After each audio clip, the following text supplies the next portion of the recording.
This is a good interview here on the Seconds Out YouTube channel. Radio Raheem interviewing Max Kellerman. Now, Max Kellerman is an ESPN man, so he's not completely impartial.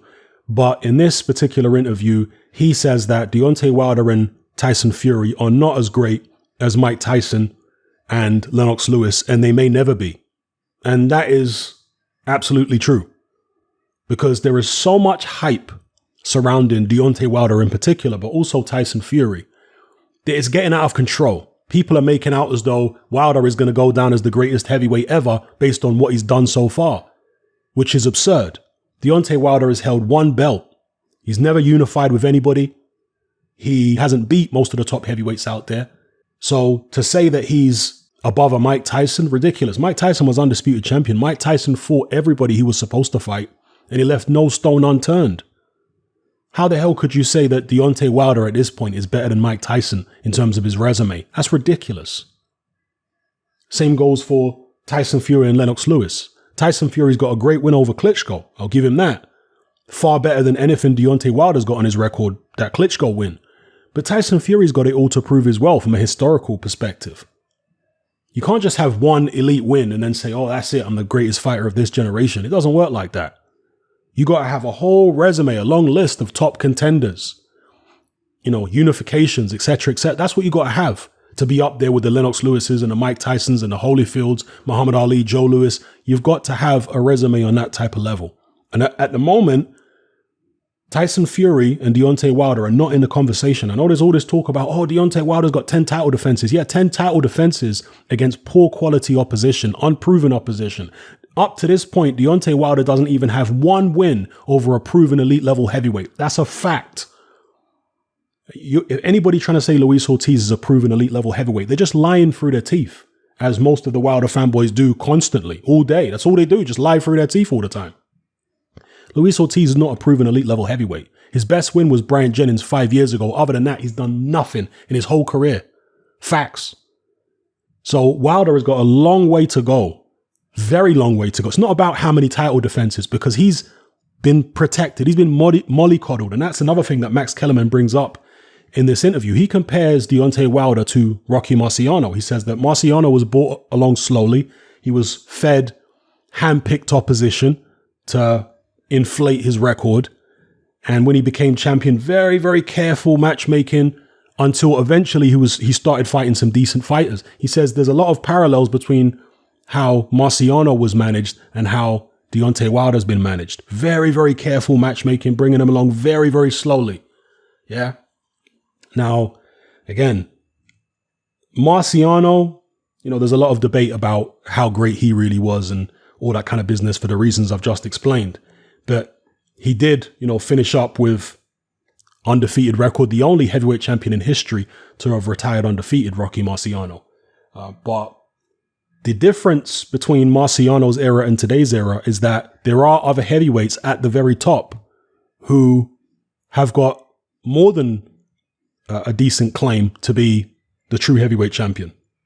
You got Tyson Fury, obviously, and you've got Anthony Joshua, who holds 3 of the 4 major belts. So until Deontay Wilder has beaten at least both of them, then we can't even start to put him in the conversation with people like Mike Tyson and Lennox Lewis. Again, they were undisputed champions. Muhammad Ali, etc. At the time when Ali was champion, there was only 2 belts, the WBA and the WBC. He had both of them. Okay? Where is Deontay Wilder's WBA belt? People talking about this Muhammad Ali record that Deontay Wilder's about to equal. What a load of nonsense. Muhammad Ali was the equivalent of an undisputed champion at the time, holding WBC and WBA. Deontay Wilder's never been undisputed. 5 years as champion, no unifications, turned down several offers to fight Anthony Joshua, could have fought Klitschko, didn't. And all these liars out there saying he couldn't have fought Klitschko. Yes, he could. He could have fought Klitschko when Klitschko was champion because unifications trump mandatories. Don't you know that? He could have fought Klitschko when Klitschko was champion, but instead, no, stayed well away from Klitschko. If there was a unification opportunity, Klitschko didn't have to go through with the Tyson Fury fight. He could have unified with Deontay Wilder.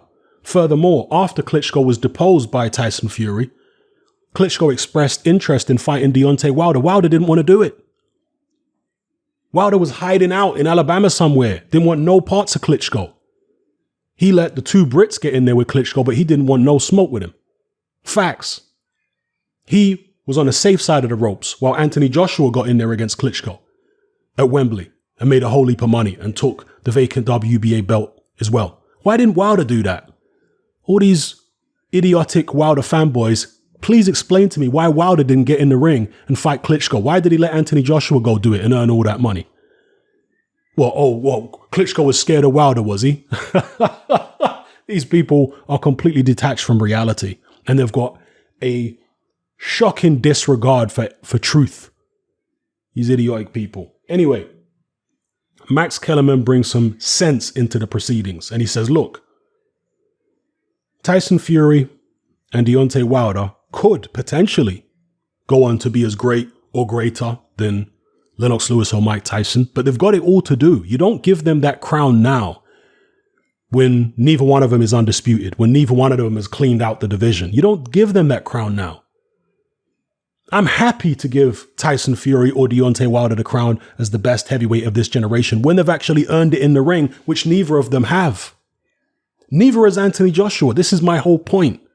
The heavyweight division is still wide open. Max Kellerman also talks about how the greatest heavyweight of this generation might be somebody who we don't even know yet. It might not be Wilder, Fury, or Joshua. It might be one of these young guys coming up who's going to take the heavyweight division by storm. Oh, yeah.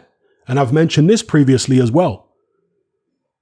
The propaganda merchants out there are trying to make you think that the heavyweight division is all sewn up. Everything's settled. The number one guy is already settled. How can that be when the number one, the people who are claiming is the number one guy hasn't fought most of the top people in the division? How can the heavyweight division be settled? The debate about who's the best. It's nonsense. Any true boxing fan is going to agree with Max Kellerman with regards to there's all to play for in the heavyweight division right now. You know, he says, as he's an ESPN guy, at the moment, Fury's number one because he's the man who beat the man. But that doesn't mean that Fury is going to be the dominant guy in the division. That doesn't mean Fury is the dominant guy in the division right now. And that's what Max Kellerman says. So it's basically a provisional position that he's got for Fury as number one because he is the man who beat the man, etc.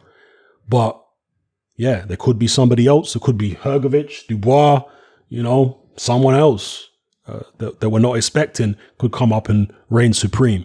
Or perhaps it will just be one of those eras where the heavyweight championship belts are getting passed around like past the parcel, because it was like that in the 90s. You didn't have any one fighter who was reigning for a very, very long time with an unbeaten run. No, all these guys were losing. Holyfield was champion for a little bit. Then he lost to Riddick Bowe. Riddick Bowe was champion for a little bit. Then he lost to Holyfield in the rematch. Holyfield lost immediately to Michael Moorer. Michael Moorer lost to George Foreman. Lennox Lewis, of course, had a little bit of a reign. Then he lost to Oliver McCall. Came back, had another run as champion later on in his career, but then lost to Hasim Rahman. That's what the 90s was like in the heavyweight division. There was no one fighter who just dominated the whole decade. No, it wasn't like that at all. And I suspect this current heavyweight era is going to be the same. I think all these guys are going to take L's. And there'll be debate probably in years to come when all these top heavyweights are retired. There'll probably be debate about who was the best, even in years to come. Because a lot of people will say that Lennox Lewis was the best heavyweight of the 1990s in retrospect, but there's debate about it. Because people say, well, he didn't fight a prime Holyfield. He didn't fight a prime Tyson. So yeah, he had good wins against people like Razor Ruddock and, David Tua. He obviously beat Vitaly Klitschko. So he does have good wins. And Holyfield was still champion when Lewis fought him. But they say it wasn't a prime Holyfield. So there's a lot of variables there. But then again, with Holyfield, can you say he's the best of the 90s? He did beat Tyson, but then he lost to Lewis. He lost to Michael Moorer. I know he avenged the Moorer defeat, but do you know what I mean? There's still a lot of debate about him. And of course, Mike Tyson, well, he really didn't do much in the 90s. He beat Bruce Seldon, Frank Bruno, and then all these other top fights he lost, right? He lost to Lennox Lewis, lost to Evander Holyfield a couple times. So can you really say Mike Tyson was the best in the 90s? Probably a weak argument if you tried to. In the 80s, yeah, or at least the mid to late 80s, because before that it was Larry Holmes. Anyway, let me not get into heavyweight boxing history again. Let's stick to the the matter at hand here, and that is Max Kellerman talking some sense about Deontay Wilder and Tyson Fury, because there's a huge amount of hype at the moment. It's absurd comparing Wilder to Ali, Fury to Lennox Lewis. Neither man is in the conversation with those guys at the moment in terms of resume, in terms of proven greatness. Yeah, they're both rookies in the game with regards to all-time great accomplishments. So, let's see how things turn out. Drop your comments in the comment section below. Let me know how you feel. It's happening. I'm out.